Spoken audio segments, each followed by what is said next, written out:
श्रीमान् वेङ्कटनाथार्य कवितार्किककेसरी वेदान्ताचार्यवर्यो मे सन्निधत्तां सदा हृदि। श्रीभूस्तुते सङ्कल्पकल्पलतिकामवधिं क्षमायाः स्वेच्छावराहमहिषीं सुलभानुकम्पां विश्वस्य मातरमकिञ्चन कामधेनुं विश्वम्भराम शरणः शरणं प्रपद्ये।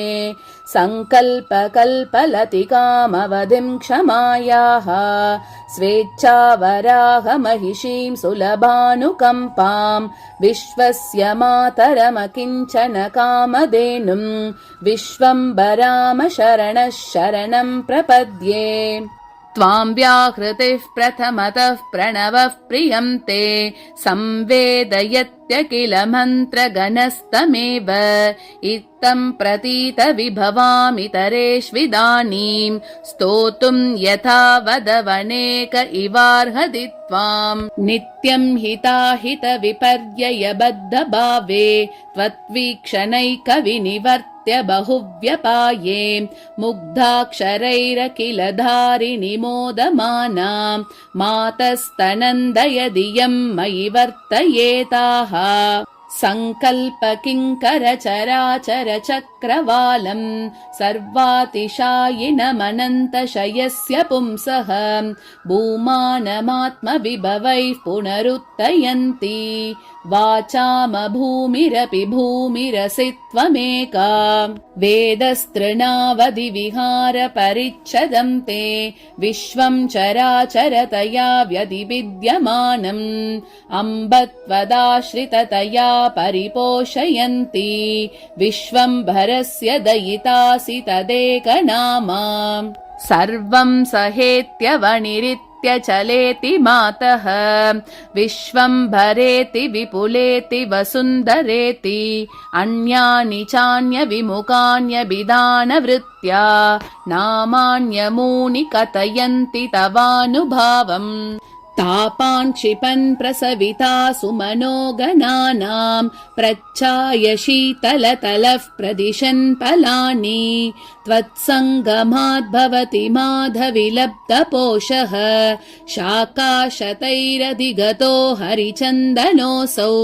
स्मेरेण वर्धितरसस्य मुखेन्दुना ते निस्पन्दतां विजहतो निजया प्रकृत्या विश्रान्तिभूमिरसि तत्त्वतरङ्गपुङ्क्तेः वेलेव विष्णुजलधेरपृथक् भवन्ति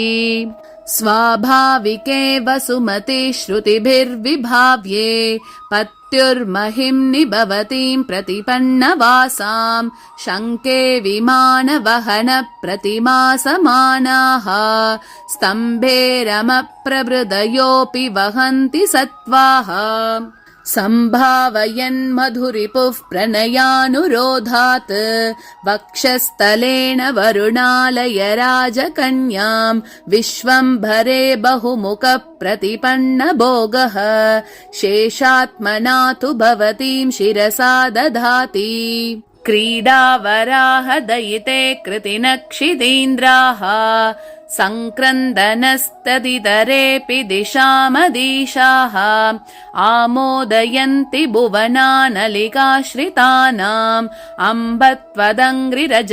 परिणामभेदैः भूतेषु यत्त्वदभिमानविशेषपात्रं पोषं तदेव भजतीति विभावयन्तः भूतं प्रभूतगुणपञ्चकमाध्यमेतत् प्रायो निदर्शनतया प्रतिपादयन्ति कान्तस्तवैष करुणा जलधिः प्रजानाम् आज्ञातिलङ्घनवशादुपजातरोषः अह्नाय विश्वजननि क्षमया भवत्या सर्वावगाहनसहामुपयात्यवस्थाम् आश्वासनाय जगतां पुरुषे परस्मिन् आपन्नरक्षणदशामभिनेतु कामे अन्तर्हिते बलास्वभावात् औदन्वते पयसि मज्जनमभ्यनैषीः पूर्वं वराहवपुषा पुरुषोत्तमेन प्रीतेन भोगि सदने समुदीक्षितायाः पादाहताः प्रलयवारिदयस्तवासन् उद्वाहमङ्गलविदे रुचिता मृदङ्गाः व्योमादिलङ्घिनि विभोः प्रलयाम्बुराशौ वेशन्तलेश इव मातुमशक्यमूर्तेः सद्यः समुद्रवसने सरसैरकार्षीः आनन्दसागरमपारमपाङ्गपातैः दंष्ट्राविदारितमहासुरशोणिताङ्गैः अङ्गैः प्रियस्तव दते परिरम्भलीलाम् सा ते पयोधि जलकेलि समुत्थितायाः सैरन्द्रिकेव विदधे नवमङ्गरागम् अन्योन्यसंवलनजृम्भिततूर्यघोषैः संवर्थ सिन्धुसलिलैर्विहिताभिषेका एकातपत्रयसि विश्वमिदं गुणैः स्वैः अध्यास्य भर्तुरतिकोन्नतमं सपीठम् भर्तुस्तमालरुचिरे भुजमध्यभागे पर्यायमौक्तिकवती पृषतैः पयोधेः तापानुबन्धशमनी जगतां त्रयाणां तारापथे स्फुरसि तारकितानिषेव आसक्तवासवशरासनपल्लवैस्त्वां संवृत्तये शुभतटिद्गुणजालरम्यैः देवेश दिव्यमहिषीं धृतसिन्धुतोयैः जीमूतरत्नकलशैरभिषिञ्चदिद्यौ आविर्मधैरमरदन्दिभिरुह्यमानां रत्नाकरेण रुचिरां रशनागुणेन मातस्त्रिलोकजननीं वनमालिनीं त्वां मायावराहमहिषीमवयन्ति सन्तः निष्कण्टकप्रशमयोगनिषेवनीयां छायाविशेषपरिभूतसमस्ततापां स्वर्गापवर्गसरणीं भवतीमुष स्वच्छन्दसूकरवधूमवधूतपङ्काम् गण्डोज्ज्वलां गहनकुन्तलदर्शनीयां शैलस्तनीं तरलनिर्जरलम्बहारां श्यामां स्वतस्त्रियुगसूकरगेहिनि त्वं व्यक्तिं समुद्रवसनामुभयीं बिभर्षि निःसंशयैर्निगमसीमणि विष्णुपत्नी प्रख्यापितं भृगुमुखैर्मुनिभिः प्रतीतैः पश्यन्त्यनन्यपरधीरसंस्कृतेन सन्तः समाधिनयनेन तवानुभावम् सञ्चोदिता करुणया चतुरः पुमर्तान् व्यातन्वती विविधमन्त्रगणोपगीता सञ्चिन्त्यसे वसुमतिस्थिरभक्तिबन्धैः अन्तर्बहिश्च बहुधा प्रणिधानदक्षैः क्रीडागृहीतकमलादिविशेषचिह्नां विश्राणिताभयकरां वसुधे सबूतिं दौर्गत्यदुर्विषविनाशसुधानदीं त्वां सञ्चिन्तयन् हि लभते धनधाधिकारम् उद्वेलकल्मषपरं परितादमर्षात् उत्तंसितेन हरिमञ्जलिनाप्यदृश्यम् आकस्मिकोऽयमधिगम्य यति प्रजानाम् अम्भ त्वदीय करुणा परिणाम एव प्रत्येकमब्धनियुतैरपि दुर्व्यपोहात् प्राप्ते विपाकसमये जनितानुतापात् नित्यापराधनिवहाश्चकितस्य जन्तोः गन्तुं मुकुन्दचरणौ शरणं क्षमे त्वम् त्राणाभिसन्धिसुभगेऽपि सदा मुकुन्दे संसारतन्त्रवहनेन विलम्बमाने रक्षाविधौ तनुभृतामनकानुकम्पा मातः स्वयं वितनुषे महतीमपेक्षाम् धर्मद्रुहं सकलदुष्कृति सार्वभौमम् आत्मानभिज्ञमनुतापलवोज्झितं माम् वैतानसूकरपथे शरणारविन्दे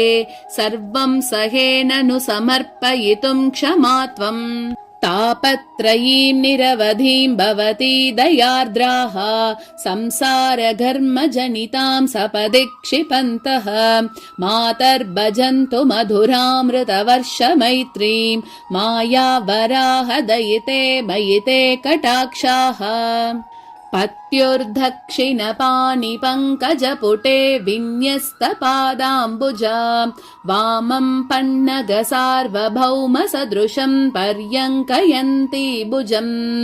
पोत्रस्पर्शलसत्कपोलपलका पुल्लारविन्देक्षणा